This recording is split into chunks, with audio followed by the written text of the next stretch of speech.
The sky darkened as a fleet of jagged metallic ships blotted out the sun.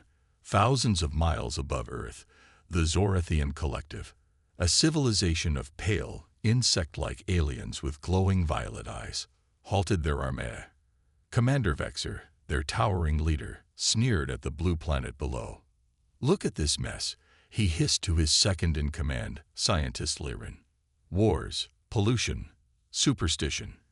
They're children." Liren, her antennae twitching, studied data on a holographic screen. "Their technology is centuries behind ours, but their emotions are volatile, unpredictable." "Pathetic," Vexer replied. "Scan for resources. We'll strip this rock clean before they realize we're here." Meanwhile, in New York City, Dr. Emily Carter stared at her computer screen in disbelief. The astrophysicist had detected strange gravitational ripples hours earlier, but now her instruments confirmed it. Hundreds of alien ships, each the size of a small city, orbited Earth. Her hands shook as she sent an emergency alert to the United Nations. "This is Dr. Carter. We're not alone." Half a world away, in a dusty Iowa field, Jake Morrison cursed as his old radio tower crackled with static. The retired engineer had spent years tinkering with the relic, hoping to pick up signals from distant stars. Today, though, the static broke into eerie, rhythmic pulses. "What the?" he muttered, adjusting the tower's rusted antenna. A distorted voice echoed through his headphones. Alien, but unmistakably angry. Back in space, Vexer's lip curled as his ships intercepted Earth's broadcasts. News clips of riots, political debates, reality TV. "They're worse than we feared," he told Liren. "No unity, no vision. Let's begin the harvest." But as the armada prepared to strike, Liren lingered on one oddity in the data, a faint energy signature beneath Earth's surface, older than humanity itself. Before she could mention it, Vexer barked orders to deploy their weapons. On Earth, panic erupted. Crowds flooded streets, pointing at the sky. Jake grabbed his laptop and the strange signal recording, racing toward his truck. Emily pleaded with UN officials to take her seriously, and high above, the Zorathians readied their first move, unaware they'd just awoken a species with secrets far older than their own empire. The Zorathians didn't bother with diplomacy. A hologram flickered above every major city on Earth, a towering alien form, its insectoid body shimmering with metallic scales. "I am Commander Vexer of the Zorathian Collective," it boomed. "Your planet harbors resources we require. Surrender them, and your species may survive." Crowds froze, staring up in terror. In New York, Emily Carter gripped her phone, listening to the UN's emergency meeting. "They're broadcasting in every language." A translator stammered. "They've been watching us for decades." General Mark Thompson slammed his fist on the conference table. "If we roll over, they'll strip Earth bare. We need to fight." But world leaders hesitated, their faces pale on the video screens. "With what?" snapped a French diplomat. "Our missiles are toys to them." Vexer's hologram sneered. "Your history amuses us. Millennia of greed, violence, and ignorance. You are flawed, but compliant flaws are useful." The transmission ended with a laugh that echoed like grinding metal. In Iowa, Jake Morrison ignored the chaos. His radio tower had picked up more alien signals, this time a repeating pattern. "Coordinates," he muttered, scribbling numbers on a notepad. "They're pointing. Colorado." He called Emily, who'd once consulted on his failed Mars rover project. "Doc, I think they're hiding something here." Emily's eyes widened as Jake sent the data. These numbers match ancient latitude-longitude grids, but why would aliens mark a spot in the Rockies? She convinced the UN to send a team, leveraging her credibility. Reluctantly, they agreed.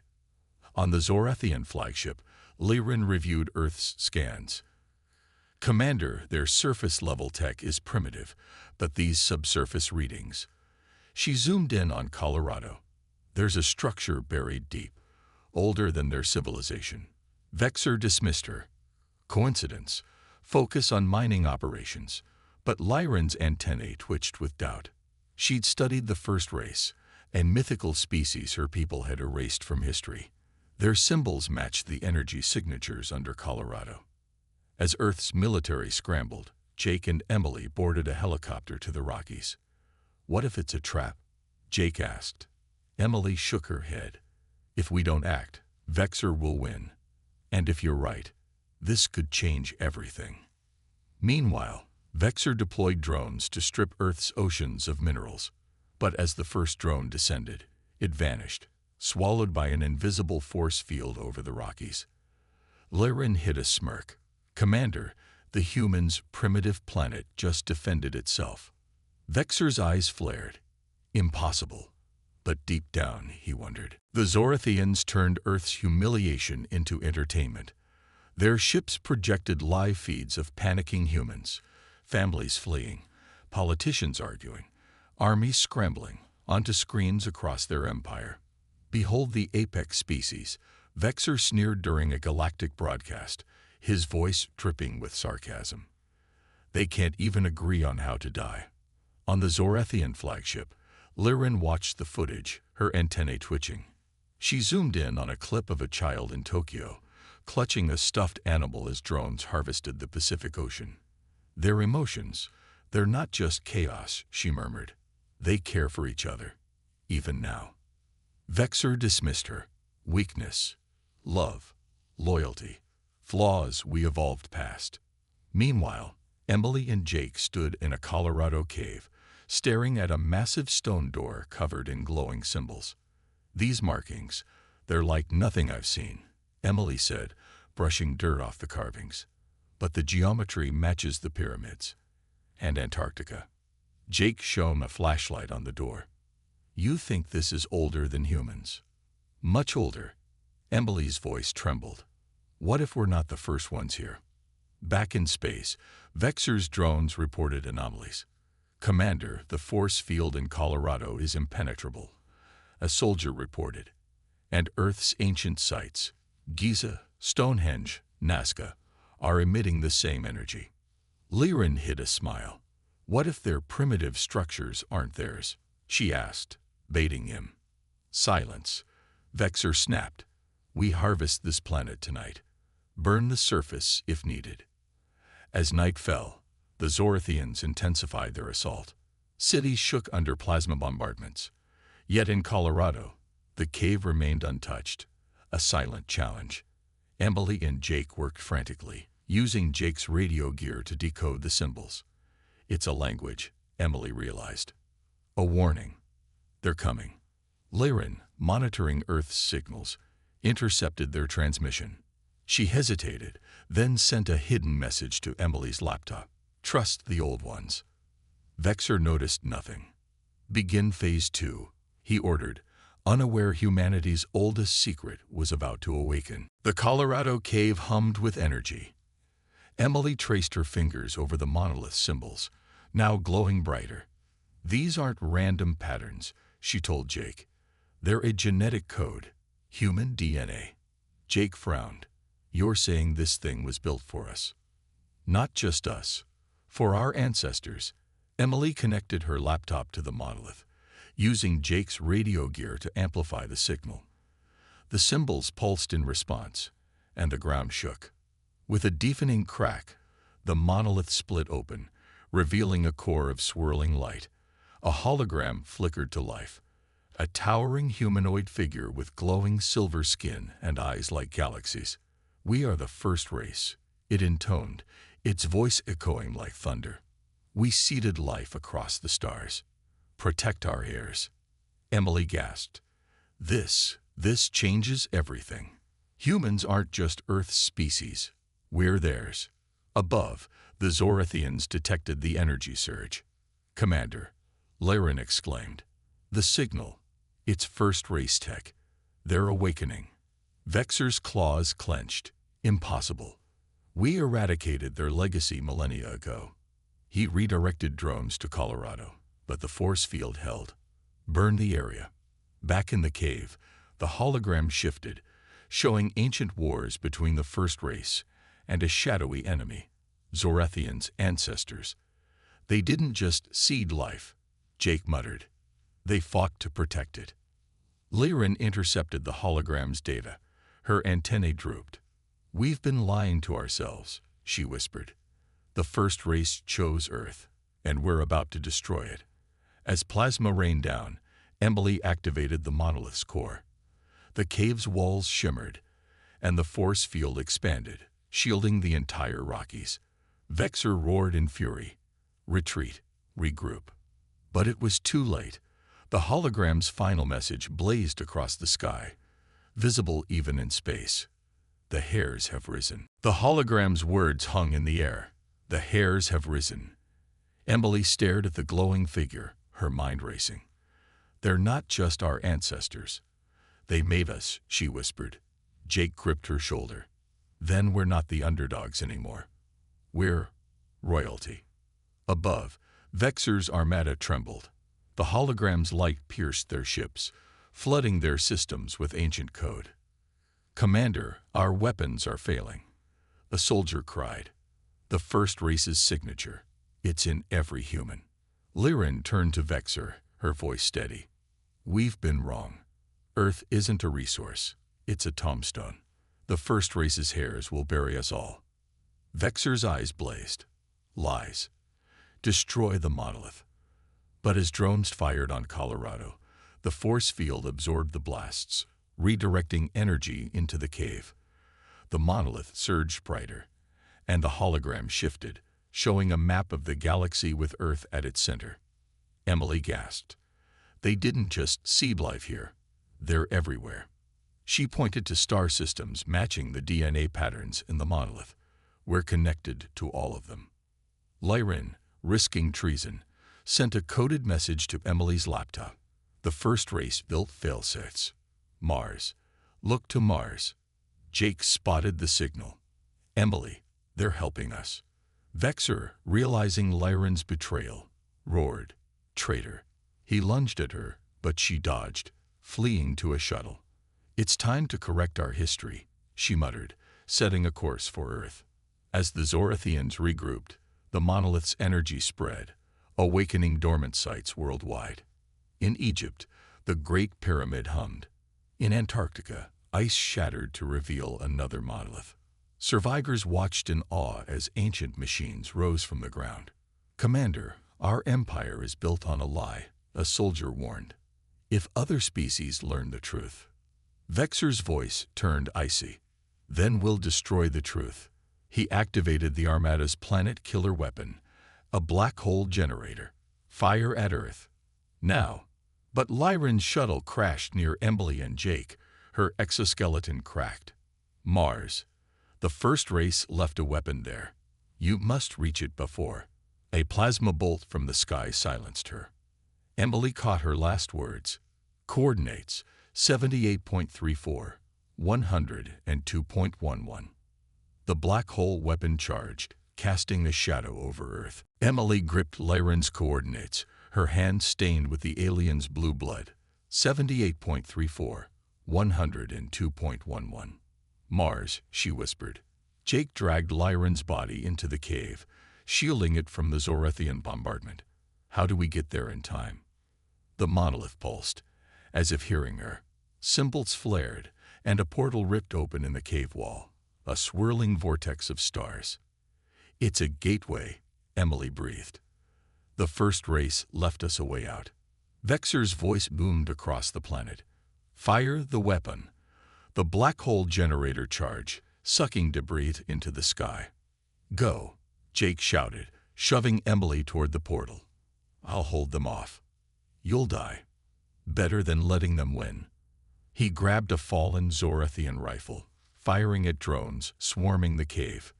Emily hesitated, then leaped into the vortex. The world dissolved into light. She woke on Mars, the red desert stretching endlessly. The coordinates led to a crater where a pyramid-like structure hummed with power. This is it, she muttered, touching the walls. DNA patterns glowed, matching the monolith's code. Back on Earth, Jake fought furiously, his stolen rifle overheating. General Thompson's voice crackled over his radio. Morrison, fall back. The weapon's about to fire. No, Jake growled, reloading. She needs more time. On Mars, Emily activated the structure. A console rose, demanding a genetic sample. She sliced her palm, pressing blood to the interface. The pyramid roared to life, its peak splitting open to reveal a cannon of pure energy. Vexor's ship shuddered as the black hole weapon reached critical mass. Earth's end begins now. But the Martian cannon fired, a beam of light so bright it blinded sensors across the solar system. The black hole generator imploded, crushing Vexor's weapon into nothing. The Armada reeled. "Commander, the humans." A soldier stammered. "Silence." Vexor roared, but Lyran's voice echoed over their comms. "The truth is out. Your empire is built on lies." Jake grinned as the drones retreated. Emily did it. On Mars, Emily stared at Earth, now safe. The pyramid's cannon cooled, its message clear. The senior race had returned. The Martian cannon's beam faded, leaving Vexor's armada crippled. His flagship, the Zorath's pride, drifted powerless, its hull scorched. "Retreat," he bellowed, but Lyran's voice flooded their comms. "It's over, Vexor. The galaxy knows the truth." On Earth, Jake cheered as the black hole vanished. Emily did it. General Thompson's radio crackled. "Morrison, status. Alive, and Mars just saved our asses." Meanwhile, Emily stumbled out of the portal in Colorado, battered but grinning. "The weapon's gone," she told Jake. But the first race left more. Way more. As if on cue, monoliths worldwide erupted in light. In Egypt, the Great Pyramid split open, beaming symbols into space. Antarctica's ice glowed gold. Crowds gaped as the night sky filled with ancient patterns, the first race's mark. Vexor seethed. This changes nothing. They're still children. But his crew exchanged uneasy glances. Lyran hijacked their screens, broadcasting the first race's archives. "See for yourselves," she told the galaxy. "The Zorathians erased history to enslave you. Humans are the heirs. Bow to them." Rebellions erupted across the Zorathian Empire. Species once dominated by Vexor's lies rose up, attacking his outposts. "Traitors," Vexor roared. "We built this order." "You built lies," Lyran shot back. On Earth, Emily addressed the UN. "We're not just fighting for survival, we're reclaiming our birthright." World leaders nodded, emboldened. General Thompson added, "Time to take the fight to them." Jake, however, stared at Mars through a telescope. "Emily, what else is out there?" She smiled. "Everything." Vexor's armada fled, but not before he sent a final message. "You think this victory? You've awakened a war you cannot win." Lyran landed her stolen shuttle near Emily. "He's right, but you're not alone anymore." The camera panned to Earth's night sky, now a tapestry of first-race symbols, glowing like constellations. The galaxy would never be the same. Lyran's broadcast spread like wildfire.